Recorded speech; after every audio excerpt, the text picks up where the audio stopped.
Welcome to the Writer Reads Mack and Me and Odyssey. This is Book 1, Mack and Me Origins, Chapter 28, Post-Dead Recruitment. Delight shot me the second we landed in Odyssey's transport room. Fortunately, she shot me in the gut and not the head. At least they were going to let me live a little longer. I wondered if it would be long enough for me to regret it. I had enough time to gasp and feel my skin grow cold with shock before she closed the distance between us, grabbed me by the bicep and pulled me close, and then shot me twice more. "You'll listen better from a regen tank," she said, and kept me upright until the medics reached us. "So stay conscious, Cutter. I don't have a lot of time." She didn't have a lot of time. I had a bastion to catch, a Bendigo too. I tried to stay conscious just for that. I really did. But I think she shot me good, and my body didn't want to cooperate. I was heading for oblivion by the time the medics got me in the tank, and it started to fill. Delight watched like a hawk from outside the glass, the front of her tunic stained with blood and gore, and she didn't seem to be the tiniest bit sorry about what she'd done. I'd ask her about that, if I ever woke up. It only seemed like an eye blink before I came to, and Delight was there to greet me when I did. "We thought we'd let you live this time," she said, her voice coming in through the implant as she talked to me from outside the tank. "And we thought we might explain the recruitment plan you came in on." I stared at her. There'd been a recruitment plan? Apparently, they'd recalibrated the implant to pick up the random impulses I used as thought, just like last time, but 100 times faster. "Kivas didn't tell you?" she asked, and I shook my head. "Shame," she said, without seeming even the slightest bit worried by it. "But we don't usually have to make things this clear. Most people are grateful enough for being rescued that they don't quibble about working for us after, especially when they didn't have a life beforehand and weren't going to have any sort of life without our interference." "Had a life," I managed, forgetting the futility of trying to form real words in a tank full of whatever they'd filled these tanks with. Delight sneered. "Not much of one. Do you know what the pirates had planned for you when Kivas stepped in?" I shuddered, a myriad of images rising unbidden. I hadn't known what they'd intended for me, but I'd seen what they planned for some of the others. My stomach did a slow flip, and I fought down the lump of sudden fear that caught in my throat. "Exactly," Delight said. "What Kivas didn't tell you when he pulled your ass clear was that he was recruiting you as a post-dead special." "Post-dead special? What the hell was that supposed to mean?" "It means you weren't ever getting off that ship, Sweet Pea. Kivas hadn't pulled you, you'd have been dead in 3, 5 weeks tops, depending on your stamina. There was at least one very sick puppy due to dock an hour after we boarded. We caught them coming in, cruise ship style, and expecting a very good time with the cargo, if you catch my drift." I caught myself starting to vomit just as the tank's countermeasures kicked in. "You were to be part of the menu of a very sad buffet." I closed my eyes, and a sharp staccato of blows rattled through the tank. It sounded like she was knocking. I mean, really? Why didn't she just go away? "Because you need to know what a post-dead recruitment contract entails." Of course I did, even if I hadn't ever seen a contract, let alone signed one. And if I was on a post-dead contract, then why weren't all the rest of those they'd saved? Damn. And I was pretty sure Delight hadn't meant for me to hear it. I laughed, not in a happy way, but more in a world isn't fair and I'm screwed anyway kind of way. I wasn't letting Delight off the hook that easily, though. Nope. I wanted her to admit the discrepancy, regardless of the complete lack of good it would do me. "So, Kivas thought I had skills," I said, using my voice in spite of the tank. It bubbled, but still managed to grate like I was coming down with a sore throat. "And he thought Odyssey could use 'em."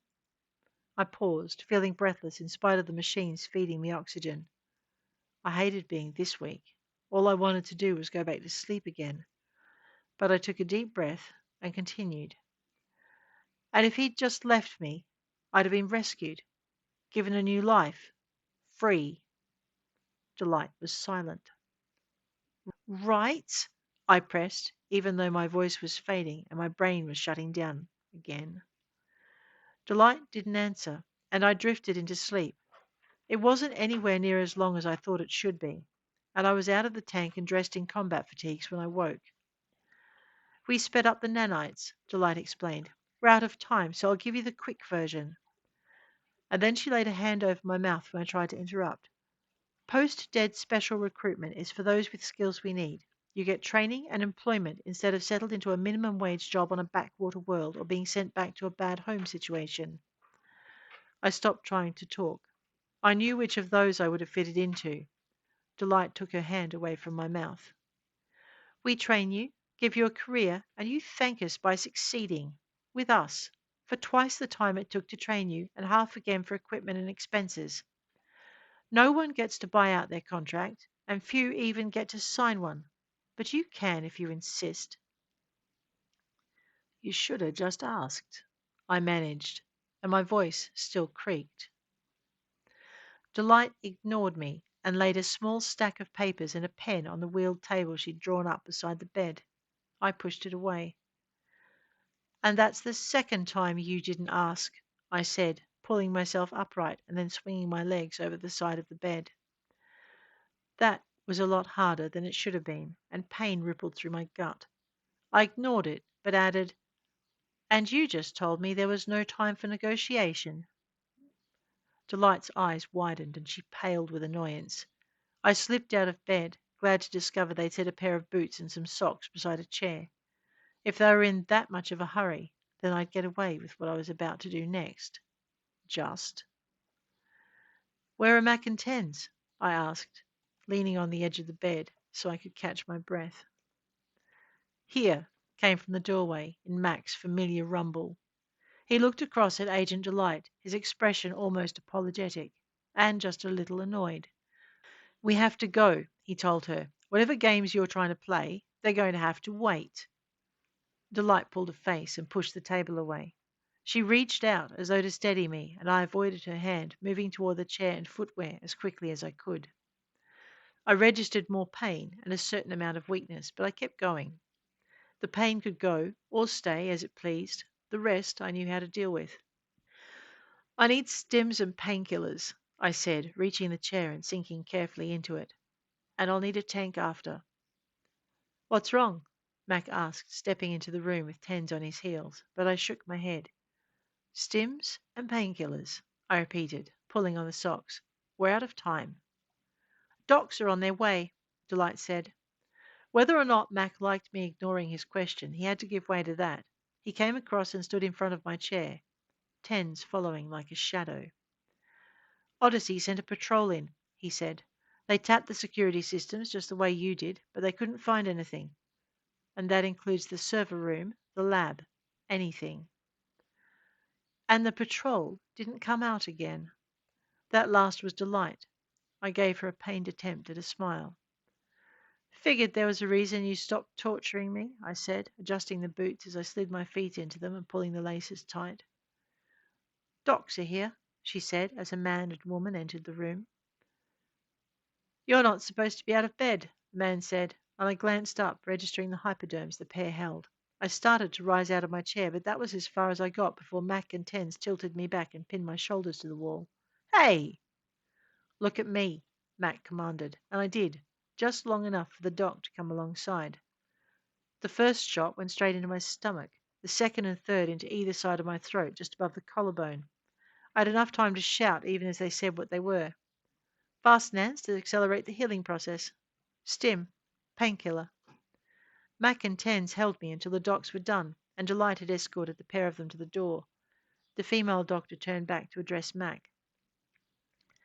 "Tank will be ready when you're done. Teleporting in and out as close to the entry point would be best. The Nans should continue the repair work and stop things from getting worse." Delight opened her mouth to say something, but the doc turned and walked away.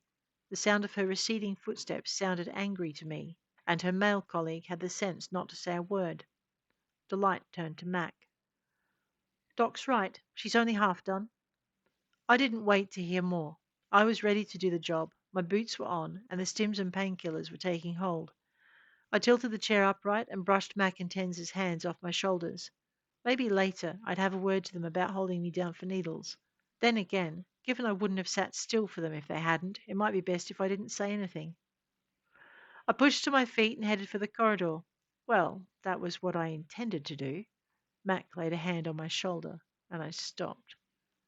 I have to get my gear, I said. Ten's brought your gear, he said. We replicated what you had the last time, and Rowan said you needed these as well.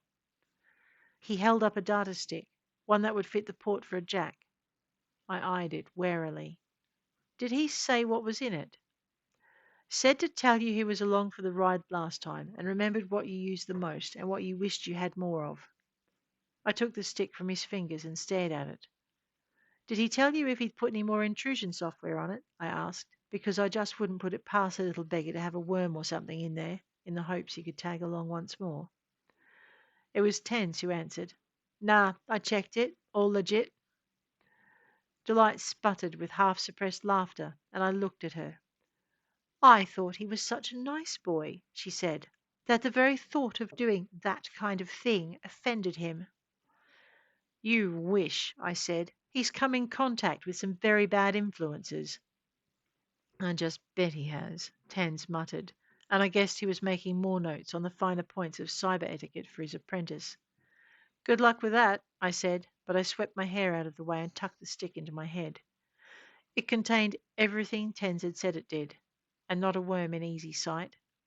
Either the kid had learnt, or he was sticking to his principles, which was not a comforting thought given the shaking those had had lately. I copied the programs into the implant and then duplicated them again because you could never be too prepared, right? When I was done, I pulled the data stick and handed it back to Tens. You need any of these? I asked, but he shook his head. No, I'm good. Kid set me up before I left the ship. Fine. I looked up at Mac.